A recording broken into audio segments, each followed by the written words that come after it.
ဆိုရင်ခြေထောက်လေးကိုကြာကြာလေးထိုင်လို့ရအောင်မထပ်ပဲနဲ့ထိုင်မယ်လက်လေးတွေကိုကြတော့အပေါ်လက်လေးတွေကိုဒီလိုလေးလက်ကလေးတွေကိုဟာထားပါတော့နော်ဒူးပေါ်ပဲတင်မယ်ဒူးပေါ်ပဲတင်ပြီးတော့ဟာထားမယ်ဒီခြေလေးထိုင်လို့ကောင်းထိုင်မဒါဘာသာရေးမဟုတ်ပါဘူးခရစ်ယာန်ဘာသာရေးလည်းဝင်လို့ရပါတယ်ခဏလေးပါပဲ9မိနစ်လောက်ပဲเนาะအဲ့ဒါလေးကိုပြီးအတန်သွင်းမယ်เนาะအတန်သွင်းထားမယ်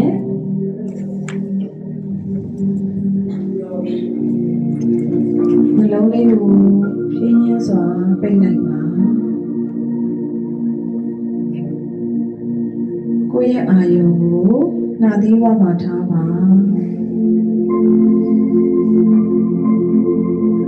ရှုသွင်းမယ်ရှုထုတ်မယ်အာယုံကိုနှာသီးဝမှာပဲထားမယ်ကိုယ့်ရဲ့စိတ်ထဲမှာကြံစီနေတာတွေးတောနေတာတွေအားလုံးရပ်မယ်ကြံစီနေတာတွေမရှိဘူးတွေးတောနေတာတွေမရှိဘူးဆုံးဖြတ်နေတာတွေမရှိဘူးရေးပြီးတော့နှာသီးဝမှာပဲထားမယ်ဒီလိုလုံးဝရှိတဲ့အကြောချင်းတွေအားလုံးကိုဖြေလျှော့မှာဖြစ်တယ်အခုကိုယ့်ရဲ့ငယ်လေးကိုအာယုံစိုက်ပါငယ်လေးမှာရှိတဲ့အာယုံကြောတွေသွေးကြောတွေအားလုံးကိုရှော့ချလိုက်ပါဘယ်လိုရှော့ချမှာလဲရှော့ချပြီးတော့တွေးပြီးတော့ဖြေလျှော့လိုက်ရင်ရှော့ချသွားမှာဖြစ်ပါတယ်ပြီးရင်မျက်လုံးမိတ်နေတာအာယုံစိုက်ပါမျက်လုံးကြီးအတင်းကျိတ်မှုတွေနဲ့ဖွားလေးမိတ်တာကိုအာယုံစိုက်ပါမျက်ခုံးတွေကိုအာယုံစိုက်မျက်လုံးလေးဖွားလေးမိတ်မယ်ပြီးရင်ပါးနှစ်ဖက်မှာရှိတဲ့အာယုံကြောတွေတင်းအားတွေအားလုံးဖြေလျှော့မယ်အပေါ်နှခမ်းအောက်နှခမ်းမှာရှိတဲ့တင်းစိတ်မထားနဲ့ရှော့လို့ဟာလေးလုပ်ထားလို့ရတယ်မနေ့ပြည်တစ်ခုလုံးကိုအာယုံစိုက်ပြီးရှော့ချလိုက်ငကုံညလုံးနှခမ်းနှခမ်းပါမေးစီအားလုံးရှော့ချလိုက်ပါနေရတဲ့ဘက်ကိုအာယုံစိုက်မယ်နေရမှာရှိတဲ့အာယုံကြောတွေအားလုံးရှော့ချလိုက်ပါ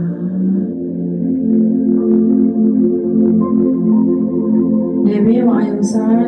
နေပြီးပတ်ပတ်လည်းမှာရှိတဲ့အာယုံကြောတွေအားလုံးရှော့ချ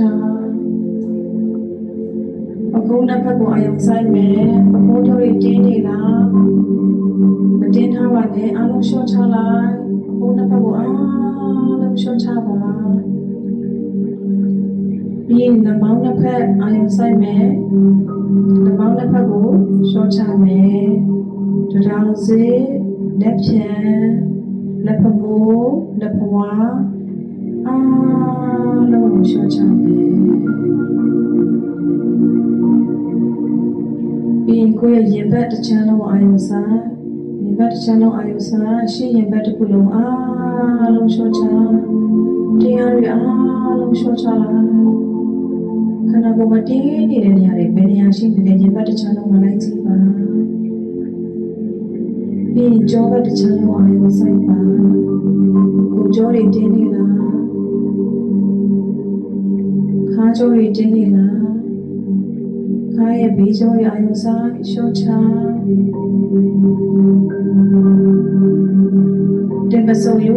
အားလုံးအာယုံဆိုင်မယ်တင်ပစုံမပတ်လည်းအာယုံဆိုင်ပြီးတော့ရှော့ချမယ်တင်ပစုံမပတ်လည်းရှော့ချပြီးခန္ဓာကိုယ်ရဲ့မှာရှိကတိစားတွေအားလုံးရှော့ချပါ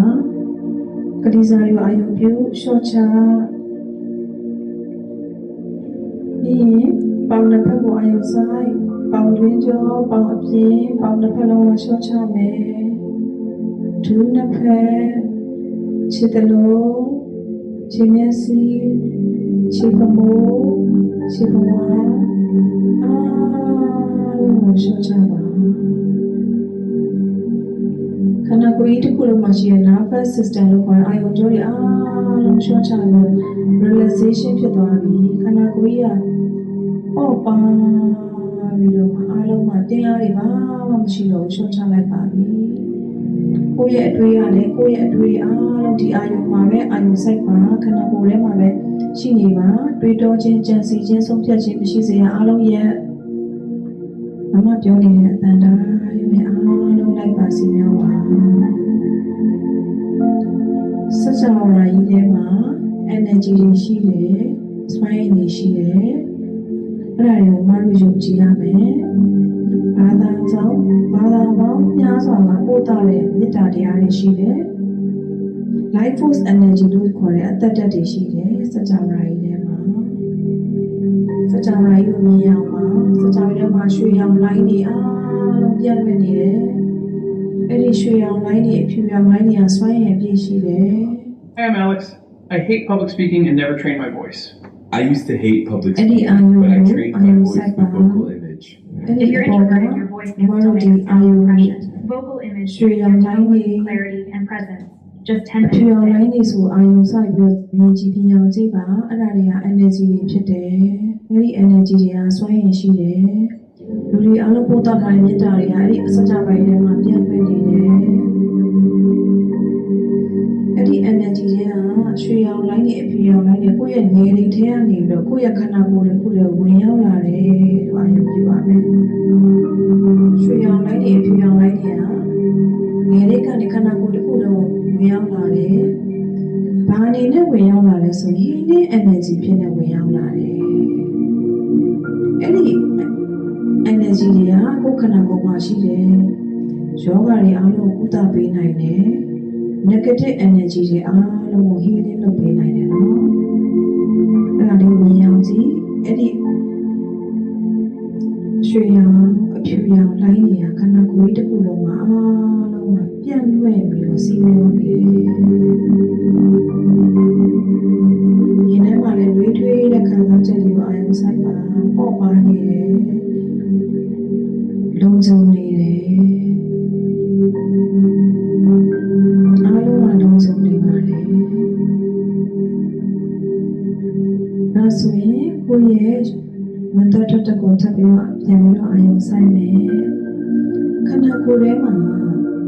နှာခေါင်းလေးကဒီလေကခန္ဓာကိုယ်လေးကိုဝင်သွားတာနဲ့စကြဝဠာထဲမှာရှိတဲ့တန့်စင်တဲ့ life force energy ဟာဝင်လေနဲ့ဒီခန္ဓာကိုယ်ကြီးကိုဝင်သွားတယ်လို့အာရုံပြုပါဝင်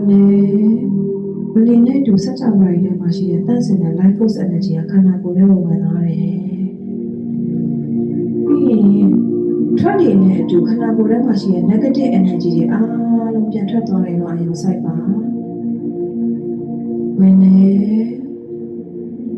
ထွက်တယ်ဝင်နေဆိုတဲ့ life force energy တွေအားလုံးခန္ဓာကိုယ်ထဲကိုဝင်သွားတယ်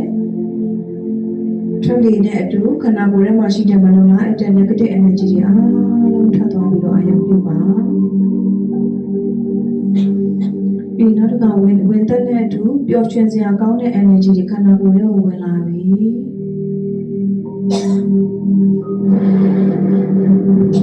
ထွက်နေတဲ့အတူစိတ်ပန်မှုတွေစိတ်ဖိစီးမှုတွေအားလုံးထွက်သွားပြီရှုသွင်းမယ်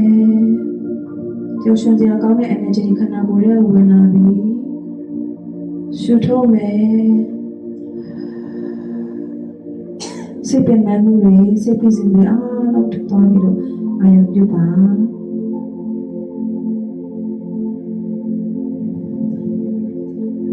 နောက်တစ်ခါရှုသိမ်းမယ်စိတ်တန်မာစေတဲ့ဆွဲရည်နဲ့ခန္ဓာကိုယ်ရဲ့ဝင်လာပြီးဝင်နေတဲ့တူပြီးရင်ထွက်နေတဲ့တူစိတ်တန်ရာဖြစ်စေမဲ့အကြောင်းတရားတွေအားလုံးထွက်သွားပြီကိုယ်တိုင်ပင်နဲ့ကိုယ်ကြိုက်ပြီးတော့မှရှုသိမ်းရှုထုတ်လုပ်ရင်းနဲ့မှပြောတဲ့စကားလေးတွေကိုယ့်ဘက်ကိုပြောပါဝင်တဲ့တူစိတ်တန်မာစေတဲ့ဆွဲရည်နဲ့ခန္ဓာကိုယ်ရဲ့ဝင်လာပြီးကိုယ့်ရဲ့ထွက်တဲ့တူစိတ်တန်ရာဖြစ်စေတဲ့အကြောင်းတရားတွေခံစားချက်တွေခန္ဓာကိုယ်ရဲ့အားလုံးထွက်ပေါ်ပြီးလိုက်ပါပြီပြီးဝင်ထပ်ရှင်မယ်အာယုံဆိုင်မယ်စကြဝဠာထဲမှာတည်းတဲ့လူသားအားလုံးပို့တာတဲ့မေတ္တာတော်တက်တဲ့ခန္ဓာကိုယ်ရဲ့ကို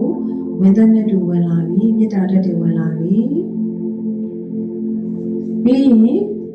ကိုယ့်ရဲ့ထွက်နေတဲ့အတူကိုယ့်ရဲ့မေတ္တာတက်တွေကိုစကြဝဠာကိုထပ်ပြီးပို့လို့မယ် ရှူထုတ်လိုက်ရင်ကိုယ့်ရဲ့မေတ္တာဓာတ်တွေကစัจ java ရိုင်းကိုပြန်သွားမယ်ရှူသွင်းလိုက်ရင်စัจ java ရိုင်းမှာရှိတဲ့မေတ္တာဓာတ်တွေခန္ဓာကိုယ်လေးကိုပြန်ဝင်လာမယ်ရှူထုတ်လိုက်ပြန်မေတ္တာဓာတ်တွေစัจ java ရိုင်းထဲမှာပြန်လည်သွားတယ်ကိုပို့သွားတဲ့မေတ္တာတွေပြန်ထုတ်မယ်ရှူမယ်မေတ္တာဓာတ်တွေဝင်လာပြီထွက်မယ်ကိုယ့်ရဲ့မေတ္တာဓာတ်တွေစัจ java ရိုင်းကိုပြန်လည်သွားပြီအဲ့ဒီမေတ္တာဓာတ်တွေကဘာយ៉ាងလေးဖြစ်မလဲမေတ္တာဓာတ်ကိုကိုးစားပြုတာတော့အစိမ်းရောင်လေးဖြစ်ပါတယ်။ရင်ညွတ်နေရဟတ်ချက်ကရာကအစိမ်းရောင်ကာလာဖြစ်တယ်။ကိုယ့်ရဲ့ထွက်သက်တဲ့သူအစိမ်းရောင်ကာလာကိုခန္ဓာကိုယ်ကနေပြီးတော့အစိမ်းရောင်ထွက်သက်လေးဟာစัจ java ရိုင်းထဲမှာပြန်လွတ်နေတယ်လို့အာရုံပြုပါ။အဲ့ဒါကိုယ့်ရဲ့မေတ္တာဓာတ်တွေပဲဖြစ်တယ်။ပြီးရင်ဝယ်မယ်မလေးကိုအာရုံပြန်ဆိုင်အဲ့ဒီမှာကောင်းမွန်သောအမှုအကျင့်တွေကကိုယ့်ရဲ့ခန္ဓာကိုယ်ရဲ့ဝင်လာပြီဝင်သက်တဲ့အတူစัจ java ရိုင်းမှာရှိတဲ့လူသားအလုံးရဲ့ကောင်းမွန်တဲ့အမှုအကျင့်တွေကခန္ဓာကိုယ်ရဲ့ဝင်လာပြီပြီးရင်ရှုထုတ်မယ်ရှုထုတ်တဲ့လေနဲ့ကိုယ့်ရဲ့ကိုယ်မှာမကောင်းတဲ့အကျင့်စိတ်တွေအားလုံးထွက်သွားပါပြီရှုထုတ်တဲ့လေနဲ့မကောင်းတဲ့အကျင့်စိတ်တွေကိုအကျိုးမပြုတဲ့အကျင့်စိတ်တွေအားလုံးထွက်သွားပါပြီပြီးရင်ရှုသွင်းမယ်ကောင်းမွန်တဲ့အမှုအကျင့်တွေဝင်လာတယ်ရှုထုတ်မယ်မကောင်းတဲ့အကျင့်စိတ်တွေအားလုံးထွက်သွားပါပြီ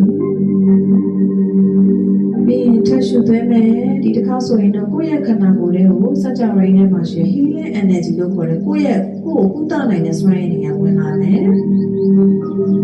ရှုသွင်းတဲ့တူကို healing energy တွေခန္ဓာကိုယ်လေးကိုဝင်လာမယ်ပြီးရင်ရှုထုတ်လိုက်တဲ့ဒီနဲ့အတူဘာတွေထွက်သွားမလဲဆိုတော့ကိုယ့်ရဲ့ခန္ဓာကိုယ်မှာရှိနေတဲ့ဝတ်ကြွေးကံကြွေးတွေအားလုံးထွက်သွားပါပြီရှုသွင်းမယ် healing energy တွေဝင်လာတယ်ရှုထုတ်မယ်ကိုယ့်ရဲ့ဝတ်ကြွေးကံကြွေးတွေကံကြွေးကံကြမ္မာကြွေးအား